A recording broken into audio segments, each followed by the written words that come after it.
નમસ્કાર મિત્રો, અત્યારે આ તાલુકા અને જિલ્લા પંચાયતની જ્યારે ચૂંટણીઓ ચાલી રહી છે, એટલે કે આવનાર 26મી તારીખે તાલુકા અને જિલ્લા પંચાયતની ચૂંટણી બનાસકાંઠા જિલ્લામાં યોજાનાર છે.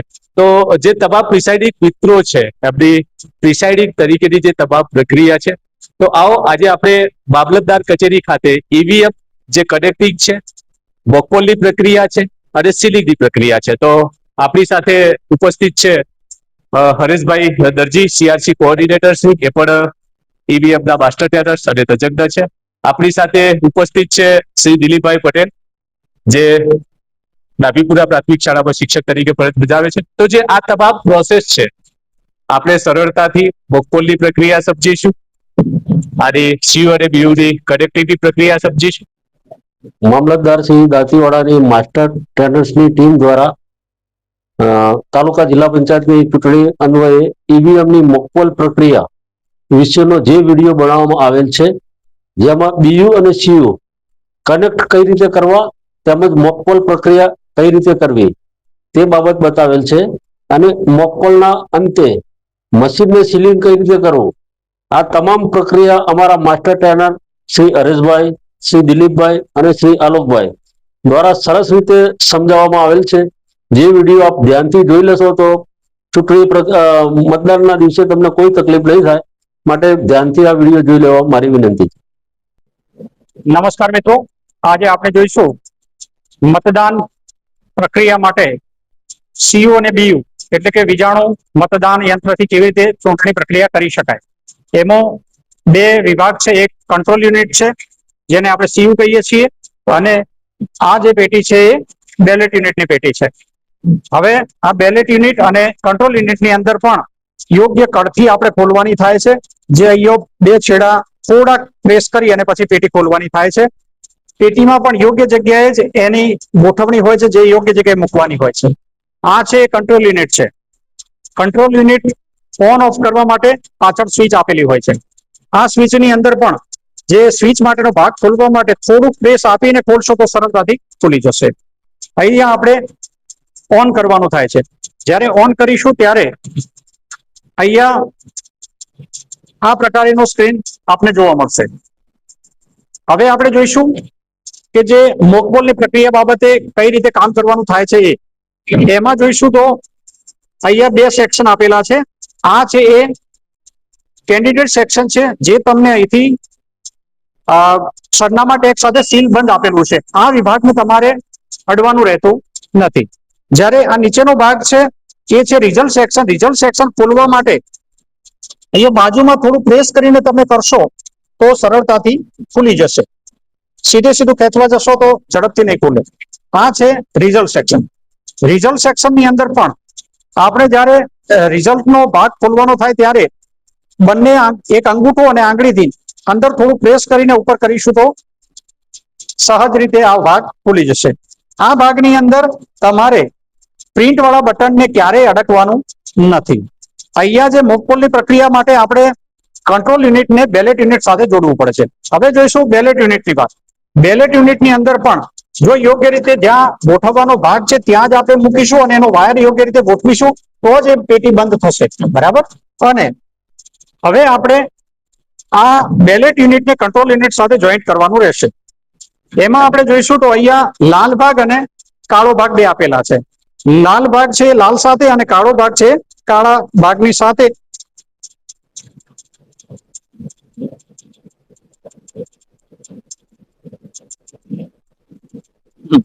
બરાબર જોઈન્ટ થયો છે કે કેમ એ આપણે જોઈ લેવાનું રહેશે. હવે આ ભાગને બંધ કરી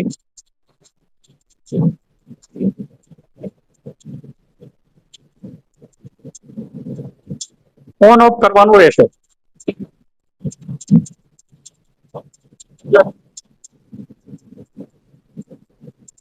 હવે આ પ્રક્રિયા જોઈન્ટ થશે.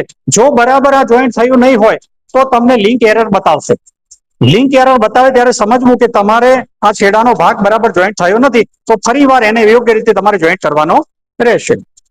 હવે આગળની પ્રક્રિયા મોકપોલની છે, જે પ્રક્રિયા આપણે હવે સમજીશું. ધન્યવાદ. નમસ્કાર મિત્રો, હવે આપણે મોકપોલ પ્રક્રિયા વિશે આગળ સમજીશું. આ જે બીયુ અને સીયુ એની કનેક્ટિવિટી થઈ ચૂકી છે. હવે આ જે સેક્શન છે એ આપણે બંધ હશે. આ રીતે બંધ કરી આપણા કંટ્રોલ યુનિટને ચાલુ છે એ આપણે ઓન સ્વિચ જે ગ્રીન છે એ જોશું એટલે આપણને ખ્યાલ આવશે કે આ સીયુ આપણું ઓન છે. હવે આપણે આ બીયુ અને સીયુ એ આપણા મોક પોલ માટે તૈયાર છે. તો સૌ પ્રથમ આપણે બેલેટ સ્વિચ જે છે એ પ્રેસ કરીશું એટલે સીયુ ઉપર બીજીનો લેમ્પ ચાલુ થશે અને અહીંયા એજન્ટશ્રીઓની હાજરીમાં તમામ ઉમેદવારોને આપણે સરખા ભાગે કુલ 50 મત આપવાના થાય છે. નોટા સાથે તમામ ઉમેદવારોને આપણે 50 મત આપી અને મોક પોલ પ્રક્રિયા કરવાની થાય છે. તો સૌ પ્રથમ અહીંયા આપણે ડેમોન્સ્ટ્રેશન માટે ફક્ત પ્રથમ ઉમેદવારને 1 મત આપીએ છીએ. મત આપીશું એટલે અહીંયા આપણા સીયુ ઉપર બીજીનો લેમ્પ છે એ ચાલુ થઈ અને પછી બંધ થશે. ત્યારબાદ ફરીથી આપણે બેલેટ આપીશું અને ફરીથી બેલેટ પેપર ઉપર બેલેટના જે યુનિટ છે એના ઉપર બીજા ઉમેદવારને આપણે વોટ આપીશું એટલે કેન્ડિડેટની સામે રેડ લાઇટ ચાલુ થશે અને બીપ અવાજ આવશે. આ રીતે આપણે ડેમોન્સ્ટ્રેશન માટે 2 જ ઉમેદવારને અત્યારે મત આપી અને જોયું છે.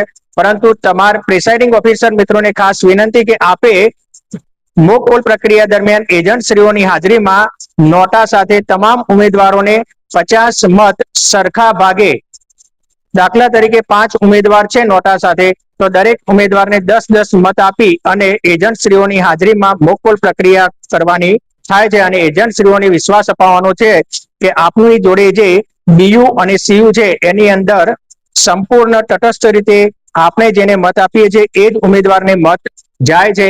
હવે મિત્રો મોક પોલની પ્રક્રિયામાં આગળની જે સીઆરસીની પ્રક્રિયા છે એ આપણે જોઈશું. આ જે બીજા નંબરનું સેક્શન છે એને ઓપન કરી અને આપણે સૌ પ્રથમ આ જે ક્લોઝ બટન છે એને પ્રેસ કરીશું એટલે આપણું મશીન ક્લોઝ થશે. એટલે સીયુ ના ડિસ્પ્લે ઉપર આપણને ડેટ અને ટાઈમ બતાવશે.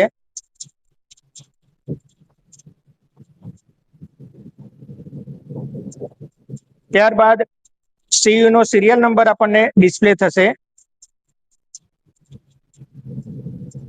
ત્યારબાદ આપણને ટોટલ કેન્ડિડેટ બતાવશે કે 5 કેન્ડિડેટ છે આપણા અહીંયા.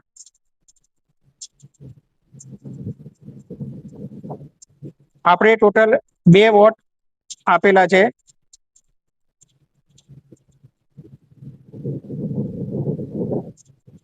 અહીંયા ક્લોઝ બટન પ્રેસ કર્યું એટલે અહીંયા ક્લોઝ મશીન ક્લોઝ થઈ ગયું છે. હવે આપણે રિઝલ્ટ ઉપર પ્રેસ કરીશું એટલે રિઝલ્ટ આપણને બતાવશે.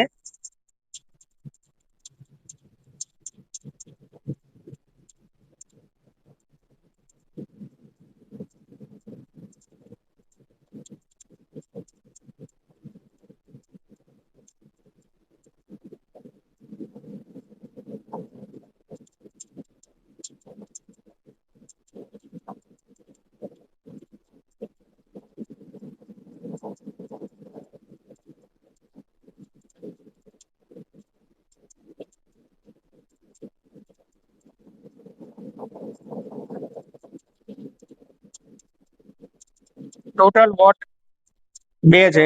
હવે કેન્ડિડેટ વાઇઝ આપણને વોટ બતાવશે.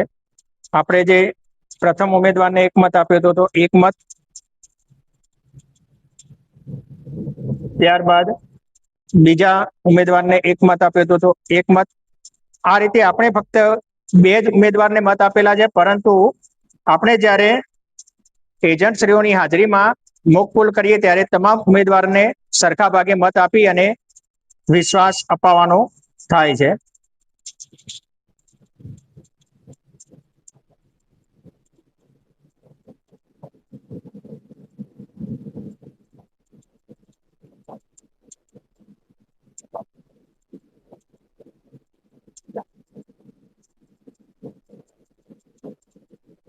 અહીંયા રિઝલ્ટ પૂર્ણ થાય છે. ત્યારબાદ આપણે અહીંથી રિઝલ્ટ અને પ્રિન્ટ નું જે સેક્શન છે ત્યાંથી પ્રેસ કરી અને આ સેક્શન ઓપન કરી અને આપણે આ જે મશીનની અંદર મોક પોલની અંદર જે વોટ આપેલા હતા એને ક્લિયર કરવાનું છે. તો આ ક્લિયર બટન ઉપર આપણે પ્રેસ કરીશું એટલે મશીન હવે જે વોટ પડ્યા હતા એ તમામ વોટ ડિલીટ થઈ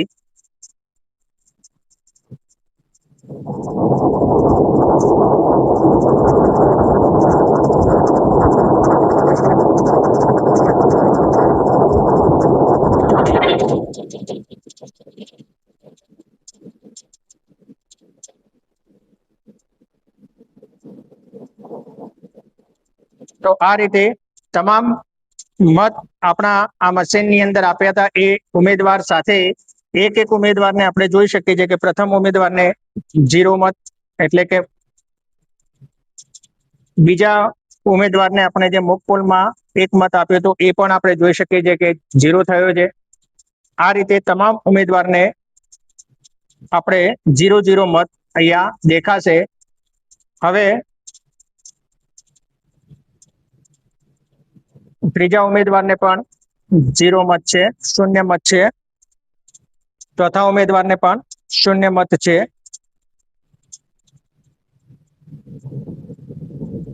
પાંચમા ઉમેદવારને પણ 0 મત છે અને લાસ્ટમાં ટોટલ પણ આપણને બતાવશે કે જે 0 મત છે. એન્ડ હવે આપણું આ જે મશીન છે એ મોક પોલ જે આપણે કર્યું હતું એ મોક પોલ ની અંદર આપેલા મત છે એ આ મશીનમાંથી ક્લિયર થઈ ગયા. નમસ્કાર મિત્રો, અત્યારે જે મોકપોલની પ્રક્રિયા આપણે પૂર્ણ કરી લીધી છે, ત્યારે હવે સીલિંગની જે પ્રક્રિયા છે, કારણ કે મોકપોલની પ્રક્રિયા અંદર CRC કર્યા પછી મશીન 0 થઈ જાય છે, એટલે કે તમામ વોટ 0 થઈ જાય છે. તો આપણે હરેશભાઈ સાહેબ જોડેથી શીખીશું કે જે મોકપોલની પ્રક્રિયા પૂર્ણ કર્યા બાદ મશીન સીલિંગ કેવી રીતે કરશું. મોકપોલની પ્રક્રિયા પૂર્ણ થઈ જાય એના પછી સીલિંગ કરવા માટે આપણે સૌ પ્રથમ આપણું જે કંટ્રોલ યુનિટ છે એનું બટન આપણે ઓફ કરવાનું રહેશે. જે ઓફ થઈ જાય પછી જ આપણે સીલિંગની પ્રક્રિયા હાથ ધરવાની રહેશે. હવે આપણે જોઈશું કે આ સીલિંગની પ્રક્રિયા કરવા માટે આપણે જે ખાસ વસ્તુઓની જરૂર પડે છે એમાં જોઈશું તો અહીંયા આ સ્પેશિયલ ટેગ છે. જે સ્પેશિયલ ટેગ અહીંયા જે ક્લોઝ બટન છે ત્યાં લાગે છે, બરાબર. હવે આ જે ગ્રીન પેપર સીલ છે, ગ્રીન પેપર સીલ ક્યાં લગાવવાનું છે આપણે જોઈશું કે આપણે જ્યારે ક્લિયર થઈ ગયું છે ત્યારે જે રિઝલ્ટ સેક્શનની અંદર આ ભાગ ખોલવાનો રહેશે. આ ભાગ ખોલ્યા પછી આ ગ્રીન પેપર સીલ છે એના ઉપર એજન્ટોની અને પ્રિસાઇડિંગ ઓફિસર છે એ સહી કરવાની રહેશે અને ગોળ સિક્કો લગાવવાનો રહેશે મતદાન મથકનો. એના પછી આ જે નંબરનો જે ભાગ છે એ ઉપર દેખાય એ પ્રમાણે અહીંયા આ ભાગેથી એને પસાર કરવાનું રહેશે, બરાબર મધ્યમાં લાવી અને આ ભાગ છે એ બંધ કરવાનો રહેશે. બંધ કર્યા પછી અહીંયા જે સ્પેશિયલ ટેગ છે એને દોરાથી બાંધી અને અહીંયા જે ભાગ આપ્યો છે કાણાવાળો એને સાથે જોઈન્ટ કરી અને સીલ કરવાનું રહેશે અને સીલ કરીને પરત પાછો એમાં મૂકી દેવાનું રહેશે. હરેશભાઈ સાહેબે ખૂબ સરસ વાત કરી. મિત્રો, મહત્વની વાત અહીંયા એ છે કે જે ગ્રીન પેપર સીલ લગાવવાની પ્રક્રિયા છે આપણે ખૂબ ધ્યાનમાં રાખવી જરૂરી છે અને સાથોસાથ જે અહીંયા સ્પેશિયલ ટેગ છે એ ફરજિયાત લગાવેલું હોવું જરૂરી છે અને એના પર વિશેષતા દર્શક સિક્કો પણ હોવો જરૂરી છે. ત્યારબાદ આપણે જે રિઝલ્ટ સેક્શન છે એને બંધ કરી દેવાનું છે. બંધ કર્યા પછી આ ભાગ જે છે ગ્રીન પેપર સીલનો એ કઈ રીતે ફિટ કરવો એના માટેની હું તમને વાત કરીશ. તો જે સ્ટ્રીપ સીલ છે, આ સ્ટ્રીપ સીલ છે, આ સ્ટ્રીપ સીલની અંદર એ વાળો ભાગ છે એ તમારે ખોલવાનો રહેશે અને જે રિઝલ્ટ સેક્શનમાં 3 પટ્ટી દેખાય છે એ પૈકીમાં નીચેની જે પટ્ટી છે એમાં આ એ ભાગ આ રીતે મૂકવાનો છે. એના પછી આ પટ્ટી જે ગ્રીન પેપર સીલ છે એ આ રીતે વાળી દેવાની થાય છે. એના પછી એના ઉપર બીનો ભાગ ચોંટાડી દેવાનો થાય છે. બીનો ભાગ ચોંટાડ્યા પછી એને ગોળ રાઉન્ડમાં ફેરવી અને એ પટ્ટી સી ઉપર આવી જાય અને સી ઉપર પછી આપણે આ જે નંબર દેખાય એ પ્રમાણે ગ્રીન પેપર સીલને આ રીતે વાળી અને અહીંયા જે ડી ભાગ છે એ ડી ભાગથી આપણે એને સીલ કરી દેવાનું થાય છે, જેથી કરી અને ગ્રીન પેપર સીલ અને સ્ટ્રીપ સીલ બંનેના નંબર અહીંયા આપણને જોવા મળે છે અને આ પ્રમાણે આપણે સીલ કરવાનું થાય છે. ખૂબ સરસ વાત કરી હરેશભાઈ સાહેબે કે બે મહત્વની વસ્તુ આમાં આપણે ધ્યાનમાં રાખવાની જરૂરી છે કે જે બંને નંબરો છે એ આપણે જે કંટ્રોલ યુનિટ પર છે આપણે દેખાવા જોઈ રહ્યા છો કે સીલિંગ પ્રક્રિયા આ રીતે પૂર્ણ થયેલી હોવી આવશ્યક છે. હવે સાહેબ, આપણે એક પ્રશ્ન છે કે આ સીલિંગ પ્રક્રિયા કરવી ખૂબ જ સરળ છે. તો આમાં બે મહત્વની કઈ બાબતો ધ્યાનમાં રાખવાની જરૂર છે? આમાં ધ્યાનમાં રાખવાની બાબત એ છે કે જ્યારે આપણે સીલિંગ કરતા હોય ત્યારે બધી જ સામગ્રી અને special tax, green paper seal અને સ્ટ્રીપ સીલ આપણી પાસે હોવી જોઈએ. સાથે જ જે બટન છે, અહીંયા જે બ્લેક ટોપી આપેલી છે એ ક્લોઝ નું બટન છે, એ આપણાથી દબી ન જાય એના માટે અહીંયા સેલો ટેપ લગાવી દેવી જરૂરી છે. એ આપણે ક્લોઝ બટન ત્યારે જ દબાવવાનું થાય છે કે જ્યારે 6 વાગે આપણું મતદાન પૂર્ણ થાય એના પછી જે ક્લોઝ બટનને અડકવાનું થાય છે ત્યાં સુધી આપણે એ બટનને અડકવાનું રહેતું નથી.